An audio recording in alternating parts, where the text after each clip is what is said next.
Hello, good morning, good day. Let's continue our discussion on the Philippine scenario of um, the COSO ERM framework, how it is applied in the Philippines. Now, this is one discussion, an article, which look into the importance of risk management in the pandemic.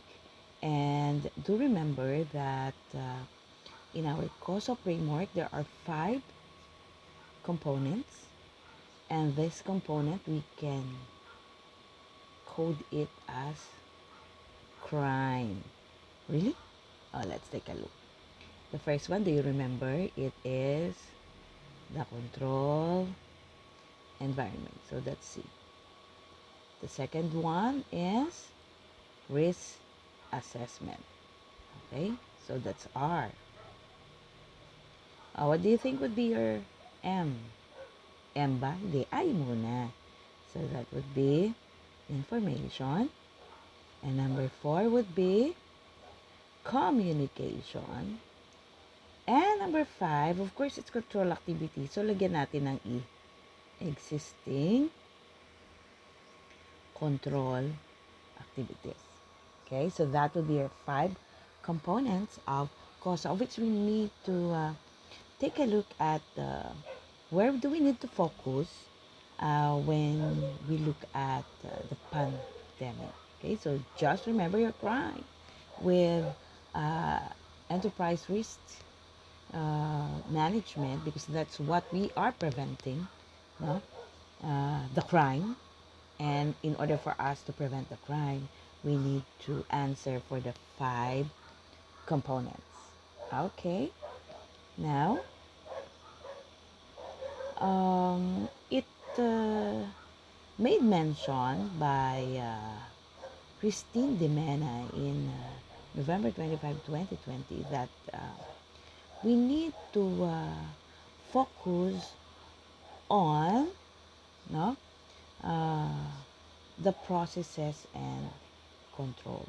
And actually, processes and control will form part of your monitoring and your existing um, control activities, because this would be help this would help you in managing the risk, since there's an increasing turbulent, unpredictable business landscape.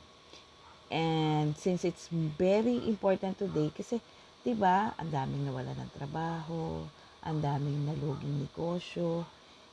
Iba talaga, no, pag it would be uh, the natural causes na, kita nyo class, di ba? This one is what? Bacteria ba siya? Biological ba siya? Di ba? Oh, eh, ano daw ang dapat natin gawin? Sabi naman, kasi pag sa controlled environment, sa risk assessment natin, at saka sa communication, especially with information, no? The information and communication, uh, we need to be able to first uh, respond doon sa need ng employees. Kasi sabi nga natin, the heart of any organization are your people. Diba? See, if they are the heart, ano yung mga practices natin? Diba ngayon, lagi na pinapatest for organization with good practices. They are always testing their employees. Before, it's every 2 weeks. Now, it's on a weekly basis. That is with firms with good practices. Diba? So, how can we then properly assess emerging risks? How can we then manage in order to prepare ourselves? Ito yan. Ang sabi, focus on changes on processes and control. And what do we mean by processes?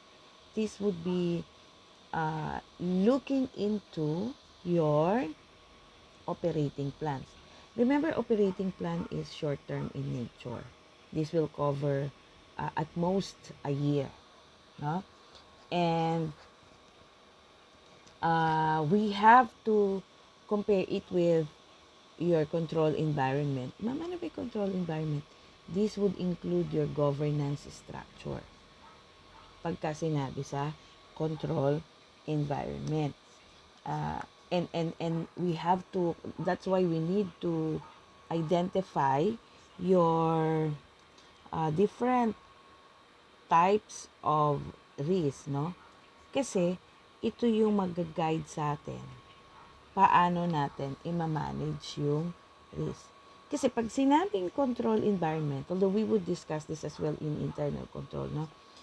Ito yung action mo. So pag sinabing control environment, this is your action para ma-manage mo yung mga day-to-day activities ng iyong mga empleyado uh, uh, and the organization as a whole. So, lahat ng policy mo, lahat ng procedure mo, yan yung nasa corporate governance para ma-deal mo lahat ng issues sa organization. So, kaya processes, 'di ba? Kasi policies, procedure, doon mo makikita yung step by step activities that you need to do when dealing with challenges. In incidental to having the policy and procedure, you have to have control. Di ba ano sabi natin sa control? Preventive, detective, and then corrective, and then you have your feedback element. No? Kasi parang pag sa atin sa CLSU before nung pumapasok kayo, bakit may ID ang student? It answers for preventive na detective pa. Di ba merong sanction pag hindi mo ID ang suot mo. No? Likewise with uniform, kaya mga nag-uniform para mas madaling ma-identify, and it's a preventive measure na although pwede naman mag-uniform din yung iba para kahit hindi sila taga doon. Pero it's ibig sabihin, in bad faith na yun, di ba? O yun yun. Yun yung una mong ipofocus. So, ibig sabihin, you start with here going up. Operational level yan, tactical, strategic, diba? Bakit mag dito? Kasi kita nyo, sila yung nasa base Sila yung that what makes you strong. Yeah, the one who's making the decision is the upper level. Pero the one that, the foundation of the organization is at the operational level. Kaya you have to focus on changes to processes and control. What else? Eto class, di ba ang dami-dami na ngayong arrangement how work can be facilitated. Although it's challenging to find work, no? May mga work from home, no? Yun ang common. Di ba ang sabi, mga 2023 pa daw magiging firm. Somehow, medyo magiging totally ay makaka-adjust lahat. Magiging medyo healthy na yung environment natin with the pandemic. Kung ganun yun, then it is possible na dahil na-experience na natin yung status ng work from home, baka maging permanent structure yan for some personnel. For actually, yung unang work from home arrangement, with first world country, it's already been introduced. Sa atin lang, hindi masyado sa Pilipinas, di ba? And dahil it is a remote work from home, there will be changes in processes and control kasi how are you going to monitor and evaluate your employees? Remember, you have your key performance indicator which would indicate how productive had you been, which would actually be contributing to the progression of your organization. Dahil sa transition na to, medyo challenging yung pag-establish mo ng policies and procedure in monitoring and evaluating. And ano ba yon? Halimbawa, kami class, diba? Ako, I would prefer to have the recording early in the morning or morning while all my children are sleeping para walang masyadong maingay, diba? So, para walang masyadong interruption. And so may mga changes talaga dun sa mga normal work routine. May changes then with regards to how can you separate home from work.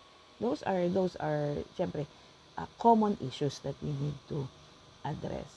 So, likewise sa inyo, pag estudyante, di ba, may mga distraction, may mga uh, uh, challenges that you have also to address at home.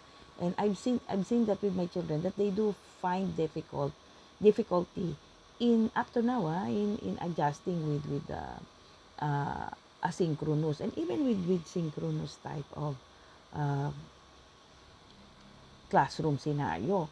Likewise, it would be the same with the organization, no? Within a business organization. So, um, what else do we need to address? This one would focus on what we need to address. Well, we know that the third, no, say we have the first item that we need to look into would be your control environment, your risk assessment, information, and communication. Now, you have here addressing communication between team members. Kasi pag sa company naman, you cannot, di ba, it's a team approach normally. So, mahirap mag-collaborate. Tamang maraming way para mag-communicate online. But remember, you cannot do away with the birth pain. What if you have a new member with the team, no? And not at all times technology will support you. Uh, Alam mo naman dito sa atin, ang connection will be very difficult, no? And how can we be able to really safeguard the uh, information is a resource, remember? How can we safeguard what we discuss? Kasi remember, pwede naman lahat yung i-record, 'di ba? O paano mo mapoprotektahan yung yung what you are communicating, especially if this is highly sensitive to the organization. So, how do they address this? One, ayan daw, 'di ba? Lagi naman standards, policy. Ano yung secure network environment? 'Di ba? Yun yung isang issue, 'di ba, pag sa organization. What would constitute secure network environment? And how kasi it's about satisfying also the needs of the organization and the needs of the employee in order for you a sustainable relationship. Ito yon, you need to have clear expectation sa schedule, sa deadline, no? And what else? You have to be the one to, if you're the firm, di ba? You have to provide them with the technology that they need. Hindi naman pwedeng ako pa lahat. Kaya lang pag nasa government ka kasi class, syempre, it's a different issue, di ba? But most often with private firms, they do provide you with the uh, hardware for you to be able to communicate. And more so that you have to have coaching, no, and regular uh, community meeting, no? Pag sinabing community meeting, it's still within the organization, just for you to increase your collaboration. So the good thing with this pandemic is it was able to streamline processes, no, and transformation of some activities of the organization. Kasi nga, you do things online, no? Di ba kayo nga din, kahit when you would like to buy something, it is easier to do it online. It's just the same with the business organization. And we were able to reinvent processes to adapt to the needs of the organization. So it's really an opportunity, no? And kasi dati ang practice is ayan, no, annual or quarterly evaluation. Dahil with the COVID, uh, mas naging frequent yung assessment kasi nga there is a need for us to immediately address the issues on hand para ma-mitigate yung risk, no? So, yan yung sinabi dun sa importance ng risk. Now, what are the sample? Tingnan natin ngayon yung sample. Ito, I have with BPI, tingnan natin yung sa BPI. Ito yung kanilang Enterprise Risk Management Framework as a sample class. Diba? O ano ang sabi nila?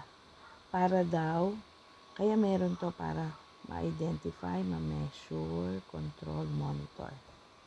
Na yung kanila activities, whether it be financial or non-financial. Since this is bank, then they're very much concerned with liquidity, available money. Kasi magiging bangko ka ba kung wala kang pera? O yun.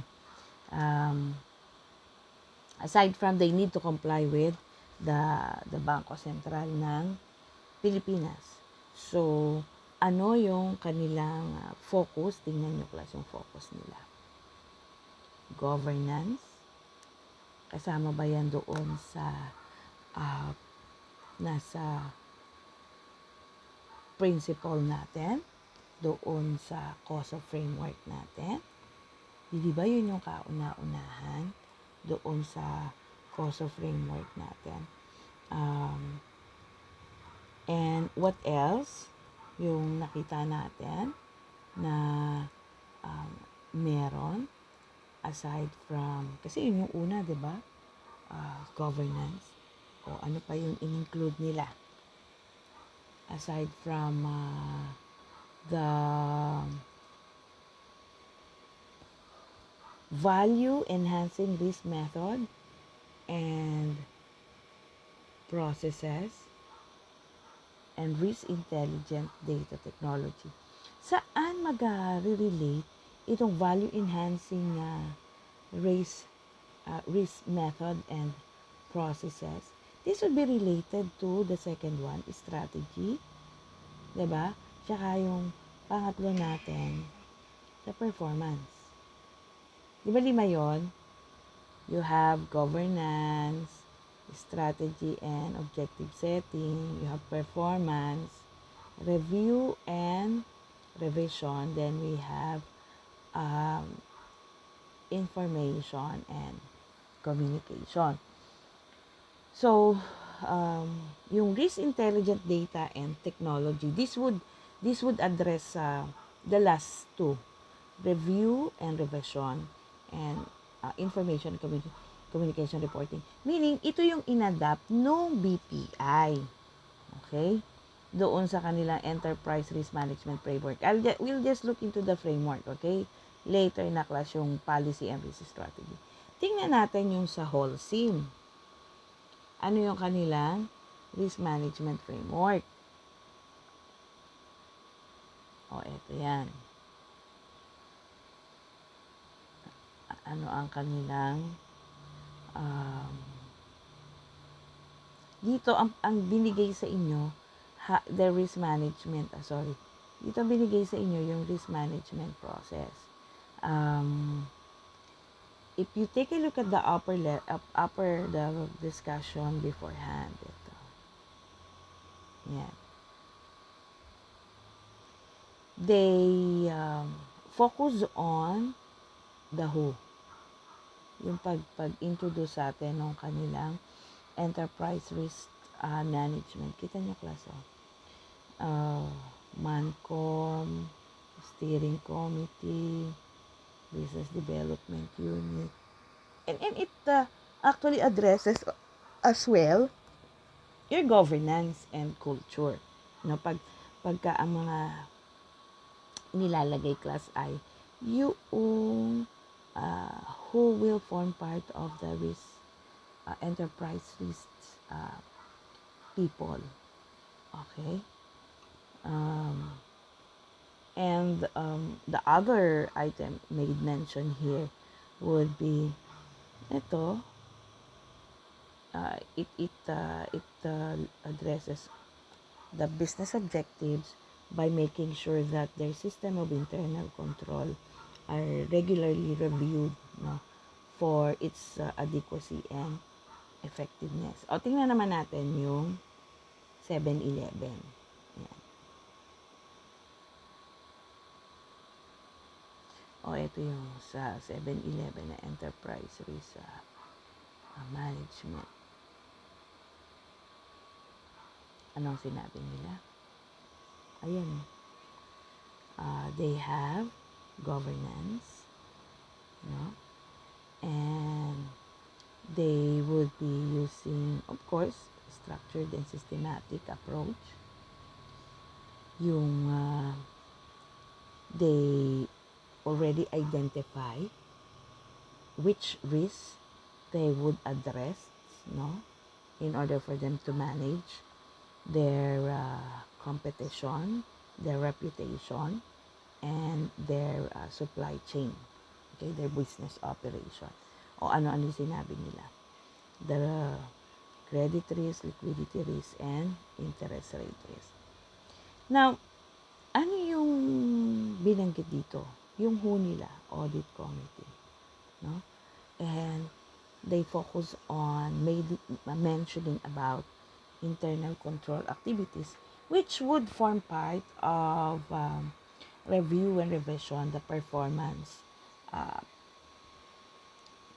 item aspect of your enterprise risk management framework, because the audit committee will look into the direction, the scope, and coordination of the different activities undertaken by the firm. Okay? Or what else? Dito, they have given us information on how the audit committee would be addressing the demands of ERM, no? They would assess the critical areas, they would look into mitigation strategies, no? And look into the different activities in terms of audit. And of course, syempre, you cannot do away with the remedial action, remedy for things that you were not able to prevent, no, ahead of time. Okay, so these are the sample of your enterprise risk management of the different firms, of which it's one of our activities in class, no? Hopefully you were able to give your experience point on the first video.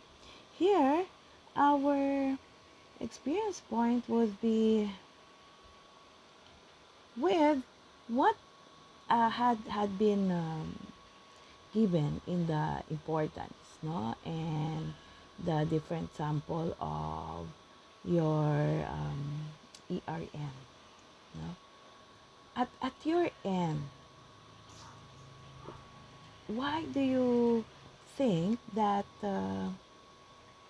there is really need to have ERM? So that's for your experience point, no, in this particular video. Give one sample of you have to choose among the COSO ERM framework, no, your 5 categories, no, in your ERM, which directly relate to managing risk. Kasi diba, we have governance and culture, strategy and objective setting, performance, review and evaluation, information, communication and reporting. At your end, we know that these 5 are important, but at your perspective, which do you think at your end you need to focus on with looking at the 3 firms as our sample? Diba? They have their own different set of priorities. At your end, what will you prioritize and why? Okay? So thank you very much for listening. Always keep safe. Good day.